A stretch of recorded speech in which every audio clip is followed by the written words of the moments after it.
The Vanishing Pianist. It was a damp autumn evening when Detective Eleanor Hayes was called to the estate of world-renowned pianist Adrian Solberg. The estate, an isolated manor perched on the cliffs of Windermere Bay, was bathed in the faint light of a crescent moon. Solberg had vanished without a trace, just hours before his final concert.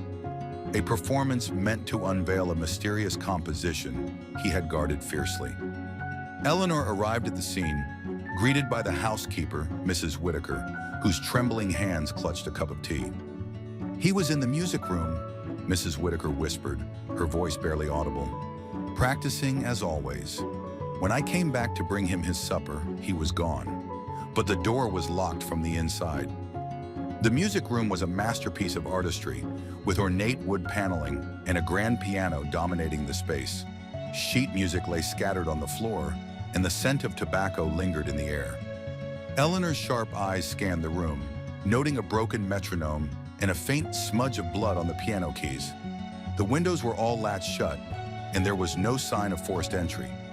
Eleanor examined the door. It was indeed locked from the inside, just as Mrs. Whitaker had claimed. The only other exit was a small trapdoor in the ceiling, leading to the attic. "Who has access to the attic?" Eleanor asked. "Only Mr. Solberg," Mrs. Whitaker replied. "He kept the key with him at all times." Eleanor's interest piqued. She climbed up to the attic and found a ladder leading to the roof. The air up there was cold and sharp, but there were no footprints on the frost-covered tiles. Returning to the music room, Eleanor inspected the scattered sheet music. Among the pages, she found one marked with strange symbols rather than traditional notes.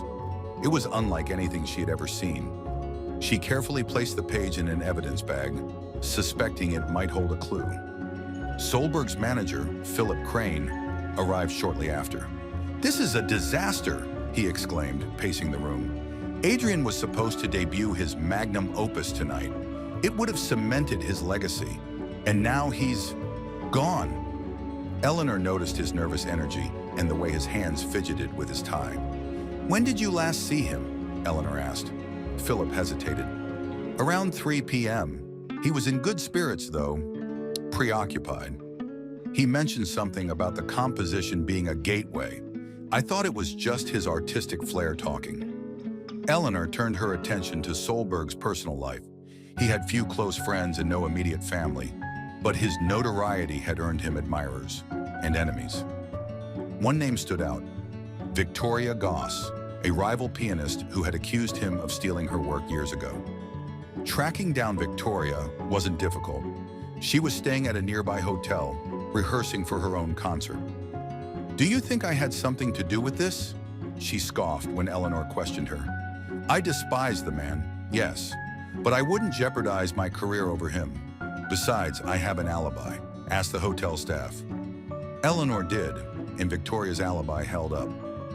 Frustrated, she returned to the manor and began piecing together the timeline. Something about Philip's behavior still nagged at her. She decided to take a closer look at his relationship with Solberg. Digging into financial records revealed that Solberg had recently updated his will, leaving a significant portion of his wealth to Philip. The timing was suspicious, but it wasn't enough to prove foul play. Eleanor needed something concrete. Late that night, Eleanor sat in the music room, listening to the stillness. She played a few notes on the piano, hoping to uncover some hidden mechanism or secret compartment. The sound echoed unnaturally, and she realized one of the keys had a hollow ring.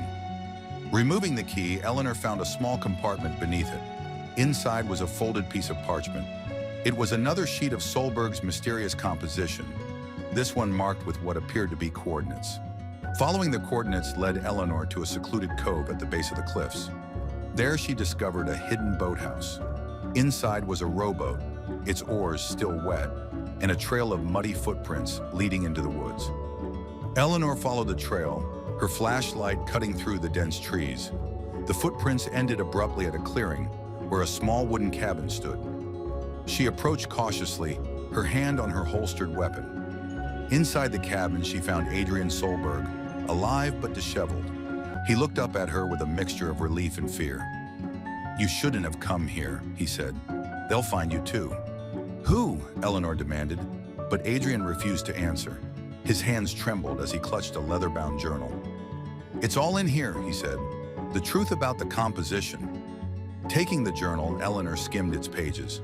It detailed Adrian's belief that the composition wasn't merely music. It was a code, a key to something ancient and powerful. "I didn't mean for it to go this far," he said, his voice breaking. As Eleanor pressed him for more information, a noise outside caught her attention. Footsteps approached, slow and deliberate. She drew her gun, motioning for Adrian to stay quiet. The cabin door burst open, and Philip Crane stood there, a pistol in hand. "You couldn't leave it alone, could you, Detective?" Philip sneered. "Adrian was supposed to share the wealth, but then he had to go and hide. And now you found him." Eleanor acted quickly, knocking the gun from Philip's hand with a well-aimed strike. A brief struggle ensued, but Eleanor managed to subdue him, handcuffing him to a chair. Adrian watched, his face pale. "It wasn't just about the money," Philip muttered as Eleanor called for backup. "That composition, it's worth more than you can imagine. It's not just music, it opens doors, doors to power." In the days that followed, Philip was charged with attempted murder and conspiracy. Adrian, though shaken, vowed never to play the composition again. The mysterious symbols were analyzed by experts, but their meaning remained elusive. Eleanor closed the case, but she couldn't shake the feeling that the mystery was far from over. Late one night, she found herself playing the piano in her apartment. As she struck the keys, she swore she heard a faint hum, like the echo of something waiting to be unlocked.